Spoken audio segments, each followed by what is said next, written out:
معاشرت اسلام نے عورت اور مرد کے درمیان فرق کیا ہے۔ وہ دونوں صنفوں کے درمیان آزادانہ اختلاط کو ناپسند کرتا ہے اور اس کو بند کرنے کا حکم دیا ہے۔ اس کے بعد جب صنعتی دور شروع ہوا تو اس اصول کا بہت مذاق اڑایا گیا اور اس کو دور جہالت کی یادگار قرار دیا گیا۔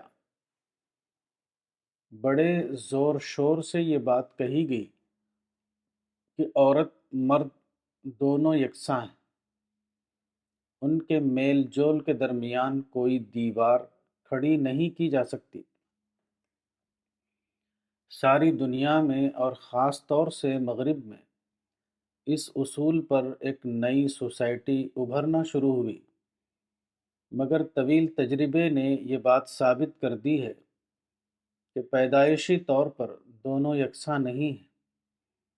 اس لیے دونوں کو یکساں فرض کر کے جو سماج بنایا جائے وہ لازمی طور پر بے شمار خرابیاں پیدا کرنے کا باعث ہوگا۔ تفصیل کے لیے ملاحظہ ہو راقم الحروف کی کتاب خاتون اسلام، مطبوعہ نئی دہلی۔ پہلی بات یہ کہ عورت اور مرد میں فطری صلاحیتوں کے زبردست نوعی اختلافات ہیں، اس لیے دونوں کو مساوی حیثیت دینا اپنے اندر ایک حیاتیاتی تضاد رکھتا ہے۔ ڈاکٹر الیکسس کیرل عورت اور مرد کے فعلیاتی فزیولوجیکل فرق کو بتاتے ہوئے لکھتا ہے، مرد اور عورت کا فرق محض جنسی اعضاء کی خاص شکل، رحم کی موجودگی، حمل یا طریقۂ تعلیم ہی کی وجہ سے نہیں ہے، بلکہ یہ اختلاف بنیادی قسم کے ہیں۔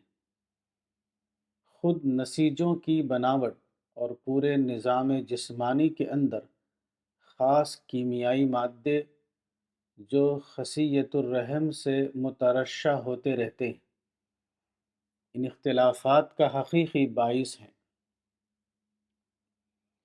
صنف نازک کے ترقی کے حامی ان بنیادی حقیقتوں سے ناواقف ہونے کی بنا پر یہ سمجھتے ہیں کہ دونوں جنسوں کو ایک ہی قسم کی تعلیم، ایک ہی قسم کے اختیارات اور ایک ہی قسم کی ذمہ داریاں ملنی چاہئیں۔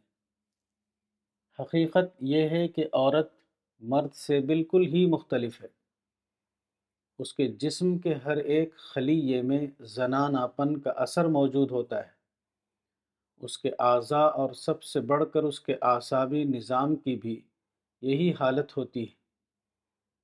فعلیاتی قوانین فزیولوجیکل لا اتنے ہی اٹل ہیں جتنے کہ فلکیات سائیڈیریل ورلڈ کے قوانین اٹل ہیں۔ انسانی آرزوؤں سے ان کو بدلا نہیں جا سکتا۔ ہم ان کو اسی طرح ماننے پر مجبور ہیں جس طرح وہ پائے جاتے ہیں۔ عورتوں کو چاہیے کہ اپنی فطرت کے مطابق اپنی صلاحیتوں کو ترقی دیں اور مردوں کی نقالی کرنے کی کوشش نہ کریں۔ مین دی اننون، پیج 93۔ عملی تجربہ بھی اس فرق کی تصدیق کر رہا ہے۔ زندگی کے کسی شعبے میں بھی اب تک عورت کو مرد کے برابر درجہ نہ مل سکا، حتیٰ کہ وہ شعبے جو خاص طور پر عورتوں کے شعبے سمجھے جاتے ہیں، وہاں بھی مرد کو عورت کے اوپر فوقیت حاصل ہے۔ میری مراد فلمی ادارے سے ہے۔ نہ صرف یہ کہ فلمی اداروں کی تنظیم تمام تر مردوں کے ہاتھ میں ہے، بلکہ اداکاری کے اعتبار سے بھی مرد کی اہمیت عورت سے زیادہ ہے۔ آج 1962 میں ایک مشہور ترین فلم ایکٹر ایک فلم کے لیے 6 لاکھ روپے لیتا ہے۔ جبکہ مشہور ترین فلم ایکٹریس کو اسی فلم کے لیے صرف 4 لاکھ ملتے۔ مگر بات صرف اتنی ہی نہیں ہے۔ اگر ہم طبی اور فلکیاتی قوانین کو تسلیم نہ کریں اور ان کے خلاف چلنا شروع کر دیں تو یہ صرف ایک واقعے کا انکار ہی نہیں ہوگا، بلکہ ہمیں اس کی بڑی قیمت بھی دینی پڑے گی۔ عورت اور مرد کی جداگانہ قابلیت کو نظر انداز کر کے انسان نے جو نظام بنایا، اس نے تمدن کے اندر بہت سی خرابیاں پیدا کر دی ہیں۔ مثال کے طور پر، اس غلط فلسفے کی وجہ سے دونوں صنفوں کے درمیان جو آزادانہ اختلاط پیدا ہوا ہے، اس نے جدید سوسائٹی میں نہ صرف عصمت کا وجود باقی نہیں رکھا، بلکہ ساری نوجوان نسل کو طرح طرح کی اخلاقی اور نفسیاتی بیماریوں میں مبتلا کر دیا ہے۔ آج مغربی زندگی میں یہ بات عام ہے کہ ایک غیر شادی شدہ لڑکی ڈاکٹر کے کمرے میں داخل ہوتی ہے۔ اس کو سر درد اور بے خوابی کی شکایت ہے۔ وہ کچھ دیر اپنی ان تکلیفات پر گفتگو کرتی ہے، اس کے بعد ایک مرد کا ذکر شروع کر دیتی ہے جس سے ابھی وہ جلد ہی ملی تھی۔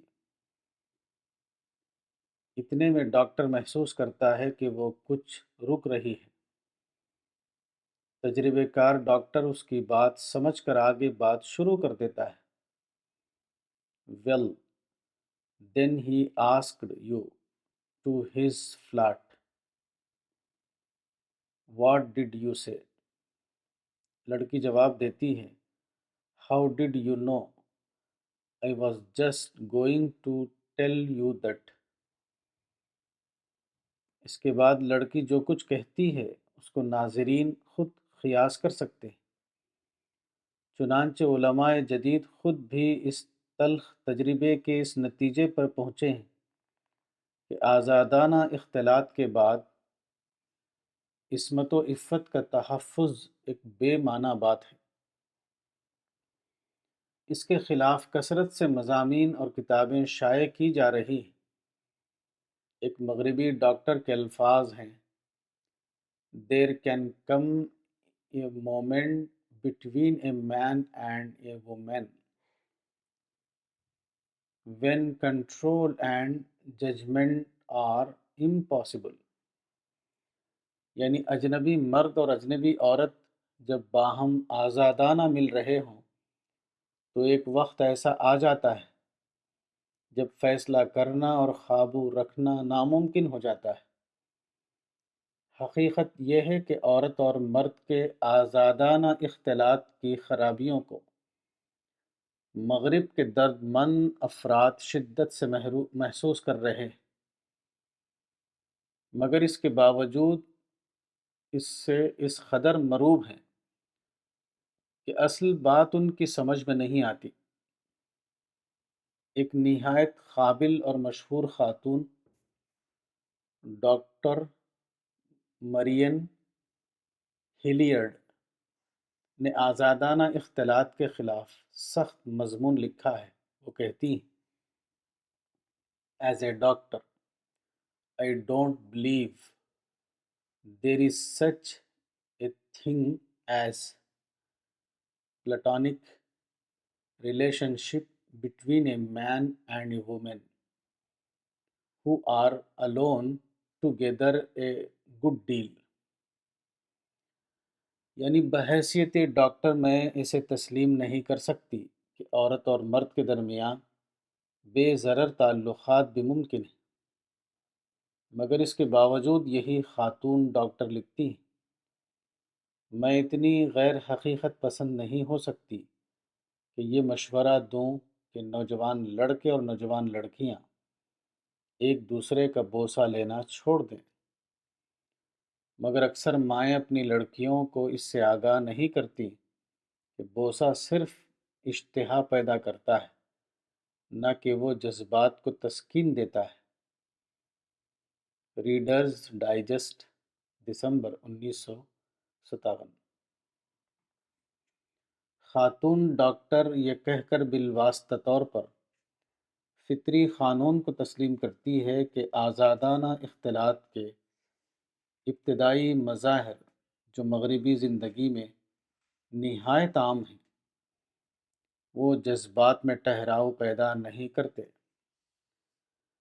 بلکہ اشتہا کو بڑھا کر مزید تسکین نفس کی طرف دھکیلتے ہیں اور بالآخر انتہائی جنسی جرائم تک پہنچا دیتے ہیں، مگر اس کے باوجود اس کی سمجھ میں نہیں آتا کہ ان محرکات کو کس طرح حرام قرار دے۔ یہاں میں اقوام متحدہ کے ڈیموگرافک سال نامہ 1959 کا حوالہ دوں گا۔ اس میں اعداد و شمار کے ذریعے بتایا گیا ہے کہ جدید دنیا میں جو صورتحال ہے وہ یہ کہ بچے اندر سے کم اور باہر سے زیادہ پیدا ہو رہے ہیں۔ ڈیموگرافک سال نامے کے مطابق کچھ ملکوں میں ناجائز بچوں کا تناسب 60% ہے، اور بعض ممالک مثلاً پینما میں تو 4 بچوں میں سے 3 بچے پادریوں کی مداخلت یا سول میرج رجسٹری کے بغیر ہی پیدا ہو رہے ہیں، یعنی 75% ناجائز بچے۔ لاطینی امریکہ میں اس قسم کے بچوں کی تعداد سب سے زیادہ ہے۔ اقوام متحدہ کے اس ڈیموگرافک سال نامے سے معلوم ہوتا ہے کہ مسلم ملکوں میں ناجائز بچوں کی پیدائش کا تناسب نفی کے برابر ہے۔ چنانچہ اس میں بتایا گیا ہے کہ متحدہ عرب جمہوریہ یعنی مصر میں ناجائز بچوں کا تناسب 1% سے بھی کم ہے، جبکہ متحدہ عرب جمہوریہ تمام مسلم ملکوں میں شاید سب سے زیادہ مغربی تہذیب سے متاثر ہوا ہے۔ مسلم ممالک دور جدید کی اس عام وبا سے محفوظ کیوں ہیں؟ اس کا جواب یہ ہے کہ مسلم ممالک مغربی ممالک کے برخلاف عورت اور مرد کے درمیان آزادانہ اختلاط بہت کم ہے، اس لیے وہاں ناجائز ولادت کم ہیں۔ مور آؤٹ دین ان، مطبوعہ ہندوستان ٹائمز 12 ستمبر 1960۔ کتاب مذہب اور جدید چیلنج، مولانا وحید الدین خان، صفحہ نمبر 220۔